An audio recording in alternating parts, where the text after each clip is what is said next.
All right, Genesis chapter 5, verse 1. This is the book of the generations of Adam.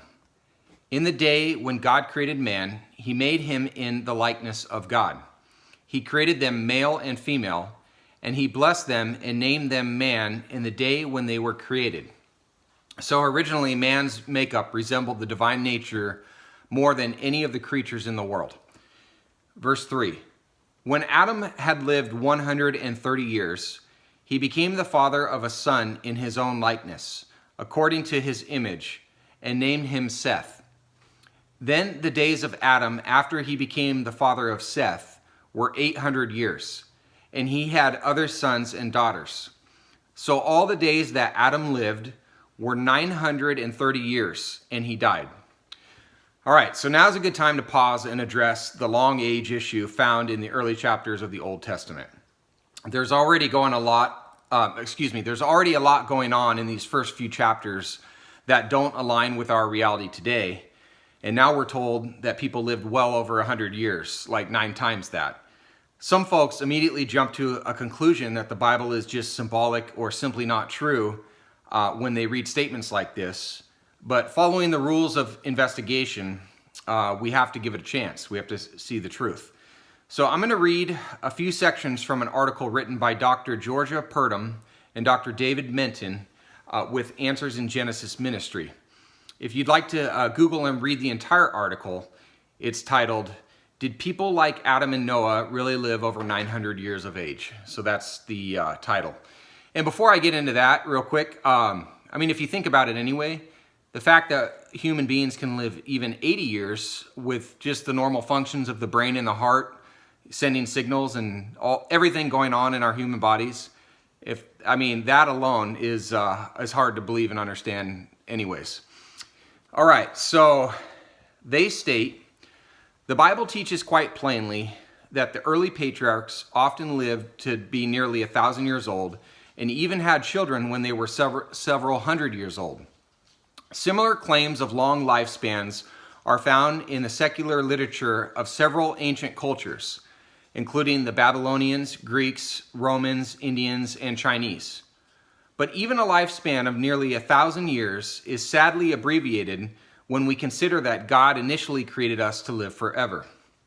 When Satan's deception prompted Eve to disobey God's command in the garden, and then Adam willfully disobeyed, their minds and bodies profoundly changed. They became subject to death. Truly, the wages of sin is death, physically and spiritually. For 1,500 years after creation, men lived such long lives that most were either contemporaries of the first man, Adam, or personally knew someone who was. The 10 patriarchs, excluding Enosh, who preceded the great flood, lived an average of 912 years. Lamech died the youngest at age 777, and Methuselah lived to be the oldest at 969. During the 1,000 years following the flood, however, the Bible records a progressive decline in the lifespan of the patriarchs, from Noah, who lived to be 950 years old, until Abraham at 175. In fact, Moses was unusually old for his time, 120 years, because when he reflected on the brevity of life, he said, "The days of our lives are 70 years, and if by reason of strength they are 80 years, yet their boast is only labor and sorrow, for it is soon cut off, and we fly away."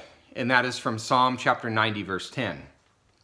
Today, man's average life expectancy is only 70 to 80 years, just as it was when the 90th Psalm was written 3,400 years ago.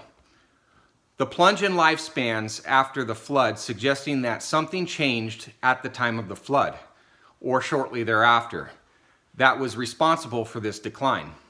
The fossil record reveals that prior to the flood, most of the earth appears to have had a tropical type environment. Following the flood, there was clearly an environmental change resulting in an ice age that covered nearly 30% of the earth with ice, primarily in the northern latitudes. This, together with other changes following the flood, could have adversely affected lifespans. The article continues to address other factors such as the biological and genetic effects on aging, But for the sake of time and to get back to the chapter, please feel free to Google the article. As I said, did people like Adam and Noah really live over 900 years of age? I think the two most important takeaways when discussing the topic of long life in the Old Testament is, number one, God's original intended lifespan for mankind was eternal. And number two, Scripture makes it evident that following the flood, something happened with the environment of the earth that drastically reduced the age of a man's life. Okay, back to verse 6. Seth lived 105 years and became the father of Enosh. Then Seth lived 807 years after he became the father of Enosh, and he had other sons and daughters. So all the days of Seth were 912 years, and he died. Enosh lived 90 years and became the father of Kenan. Then Enosh lived 815 years after he became the father of Kenan, and he had other sons and daughters. So all the days of Enosh were 905 years, and he died. Verse 12, Kenan lived 70 years and became the father of Mahalalel. Then Kenan lived 840 years, and he became the father of Mahalalel, and he had other sons and daughters. So all the days of Kenan were 910 years, and he died. Mahalalel lived 65 years and became the father of Jared. Then Mahalalel lived 830 years after he became the father of Jared, and he had other sons and daughters. So all the days of Mahalalel were 895 years, and he died. Jared lived 162 years and became the father of Enosh. Then Jared lived 800 years after he became the father of Enosh, and he had other sons and daughters. So all the days of Jared were 962 years, and he died. Verse 21, Enosh lived 65 years and became the father of Methuselah. Then Enoch walked with God 300 years after he became the father of Methuselah, and he had other sons and daughters. So all the days of Enoch were 365 years. Enoch walked with God, and he was not, for God took him.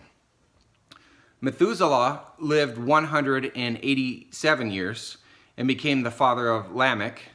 Then Methuselah lived 782 years after he became the father of Lamech, and he had other sons and daughters. So all the days of Methuselah were 969 years, and he died. Verse 28, Lamech lived 182 years and became the father of a son. Now he called his name Noah, saying, This one will give us rest from our work and from the toil of our hands, arising from the ground which the Lord has cursed. Then Lamech lived 595 years after he became the father of Noah, and he had other sons and daughters. So all the days of Lamech were 777 years, and he died. Noah was 500 years old, and Noah became the father of Shem, Ham, and Japheth. Okay, that's a lot there.